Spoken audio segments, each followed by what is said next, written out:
علامتی افسانہ کب، کہاں اور کیسے؟ مختصر افسانے میں علامت نگاری کا آغاز کب سے ہوا؟ اس سوال کے جواب کی تلاش میں بعض لوگ بہت دور نکل جاتے ہیں اور دو بیل کے حوالے سے پریم چند کو پہلا علامتی افسانہ نگار قرار دے ڈالتے ہیں۔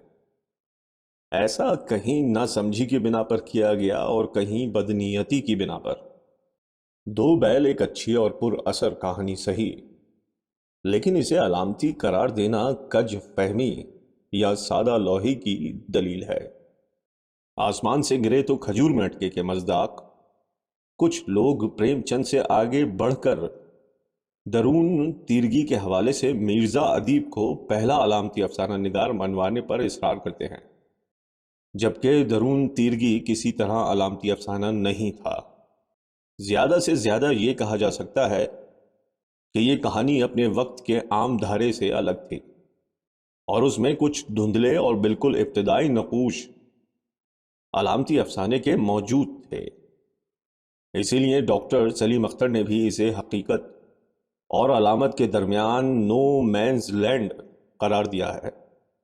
صحیح معنوں میں اردو افسانے میں علامت نگاری کا باقاعدہ آغاز انتظار حسین سے ہوتا ہے، لیکن ان سے بہت پہلے اختر اورینوی نے کیچلیاں اور بال جبرائیل کے ذریعے اس کی بنیاد رکھتی تھی۔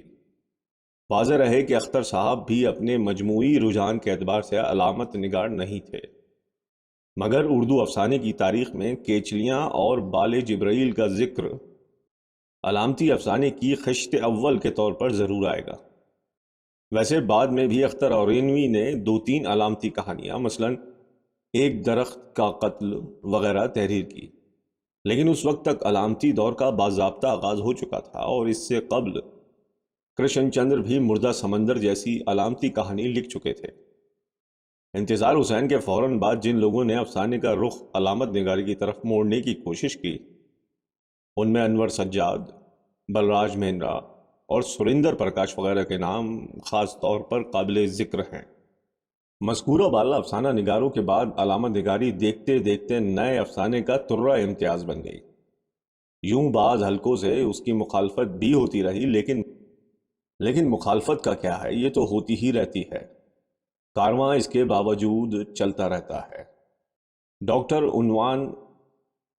عنوان چشتی نے بھی اس سلسلے میں بڑی اچھی اور سچی بات کہی ہے کہ تاریخ ادب کا یہ دلچسپ واقعہ ہے کہ ہر زبان میں علامت نگاری کی شدید مخالفت کے باوجود یہ بعض حالات میں بھرپور وسیلہ اظہار رہی ہے۔ حسین علامت نگاری، اردو شاعری میں جدیدیت کی روایت۔ آگے چل کر اپنی اسی کتاب میں اردو شاعری میں جدیدیت کی روایت میں عنوان نے لکھا کہ علامت کوئی متعین لفظی صورت نہیں ہوتی، ہر لفظ، ترکیب، استعارہ، تشبیہ، دیو مالائی اشارہ یا پیکر علامت کا درجہ اختیار کر سکتا ہے۔ اس لحاظ سے دیکھا جائے تو اردو افسانے میں علامت نگاری کے تین طریقے نظر آتے ہیں۔ اول طریقہ تو یہ ہے کہ آسمانی صحائف، اساطیر، لوک کہانیاں، حکایتوں اور قدیم داستانوں کے بعض کرداروں کو ہم عصر ماحول میں نئی زندگی عطا کی گئی، یا ان کے بعض واقعات کو اپنے زمانے سے ریلیٹ کیا گیا۔ آسمانی صحائف میں قرآن و انجیل سے خاص طور پر استفادہ کیا گیا۔ اساطیر کے سلسلے میں یونانی اور ہندو دیو مالاؤں سے اخذ و انتخاب ہوا۔ حکایتوں اور قدیم داستانوں کے ضمن میں عربی و فارسی حکایتیں نیز طلسم ہوشربا، الف لیلا، قصہ چہار درویش اور دیگر داستانیں خصوصی توجہ کا مرکز رہیں۔ بعض اوقات تاریخی شخصیتوں کو بھی علامت کے طور پر پیش کیا گیا، جن میں گوتم بدھ کی شخصیت سب سے زیادہ محبوب و مقبول رہی۔ دوسرا طریقہ فطرت اور مظاہر فطرت میں سے بعض اشیاء اور چرند و پرند کو علامتی شکل عطا کرنے کا رہا، مثال کے طور پر سمندر، جنگل، طوطا، کبوتر، گھوڑا اور گائے وغیرہ۔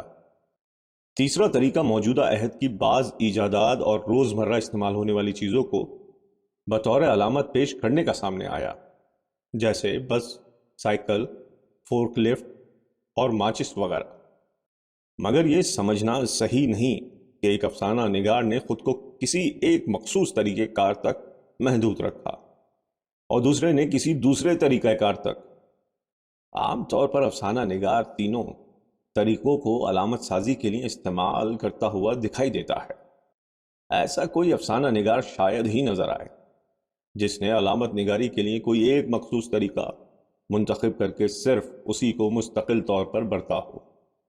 پچھلی 2 دہائیوں میں جن افسانہ نگاروں نے علامتی افسانے لکھے ہیں انہیں 3 خانوں میں تقسیم کیا جا سکتا ہے۔ اول وہ جنہوں نے ابتدا تو روایتی افسانے سے کی تھی لیکن بعد میں علامتی افسانے کی طرف آ گئے۔ دوم وہ جنہوں نے آغاز ہی علامتی افسانوں سے کیا اور وہ صرف علامتی افسانے ہی لکھتے ہیں۔ سوم وہ جنہوں نے علامتی افسانے بھی لکھے اور بیانیہ بھی، اور اب بھی وہ بیک وقت دونوں طریقہ ہائے اظہار میں تباہ آزمائی کر رہے ہیں۔ علامتی افسانے یوں تو بر صغیر کے ہر چھوٹے بڑے ادبی مرکز میں لکھے جا رہے ہیں، لیکن پاکستان میں راول پنڈی اور کراچی اس کے سب سے اہم اور سرگرم مرکز بن کر ابھرے ہیں۔ یہ بات دلچسپی سے خالی نہیں کہ علامتی افسانہ جس کا آغاز لاہور سے ہوا تھا، اس کی ترویج و پذیرائی اپنے مولد میں اس طرح نہ ہو سکی جیسے کہ پنڈی اور کراچی میں ہوئی۔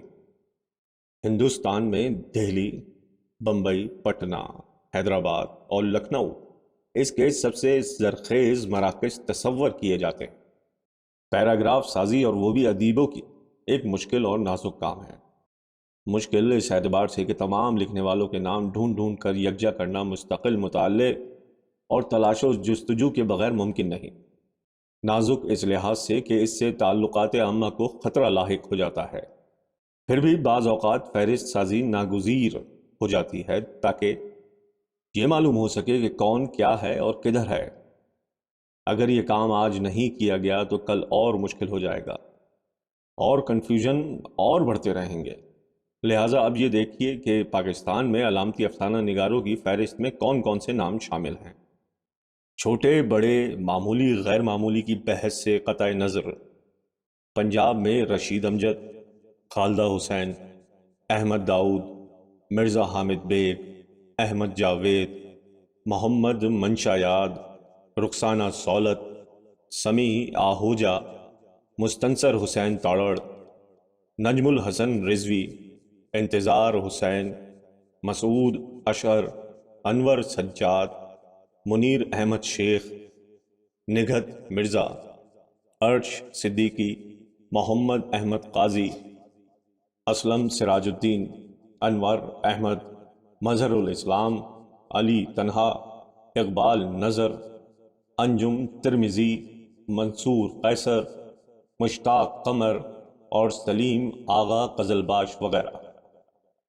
کراچی یا سندھ میں افسر آذر، اسد محمد خان، اے خیام، مشرف احمد، قمر عباس ندیم، رحمان شریف، ملکہ احدی، اعجاز راہی، نعیم آروی، زاہدہ حنا، طاہر مسعود، فاطمہ حسن، ایوب خاور، آصف فرخی، اور اگر آپ چاہیں تو ان میں اس خاکسار کا نام بھی شامل کر لیں۔ ہندوستان کے سینئر لکھنے والوں میں غیاث احمد گدی، سریندر پرکاش، انور عظیم، جوگندر پال، کلام حیدری، شرون کمار ورما، اقبال مجید، اقبال متین، اوز سعید، کمار پاشی، احمد یوسف، رتن سنگھ، بلراج کومل اور ظفر اگانوی۔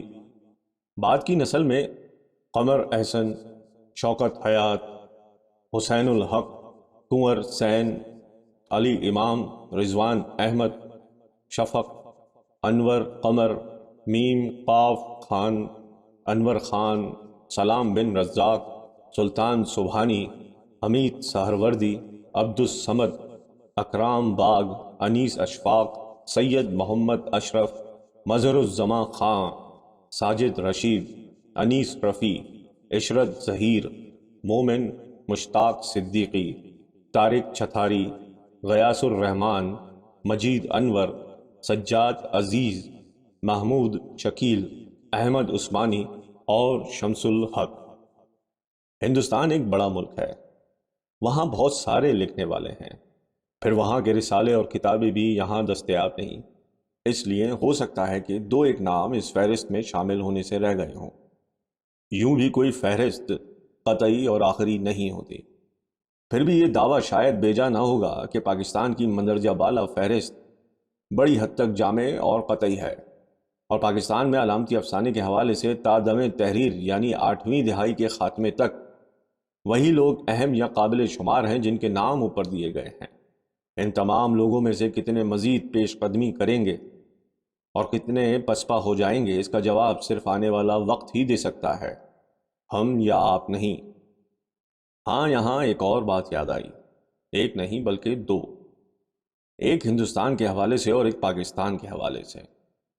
اردو افسانے کے ہر مرحلے پر خواتین مردوں کے شانہ بشانہ چلتی رہی ہیں، لیکن ایسا کیوں ہے کہ ہندوستانی علامت نگاروں کی فہرست میں کسی خاتون افسانہ نگار کا نام شامل نہیں ہے؟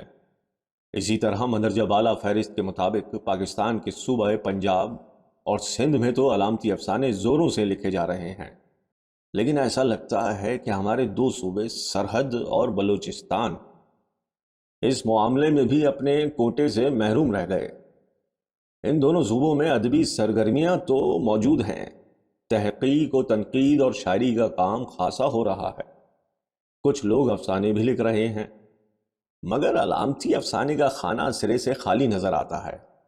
آخر اس کی وجہ کیا ہے؟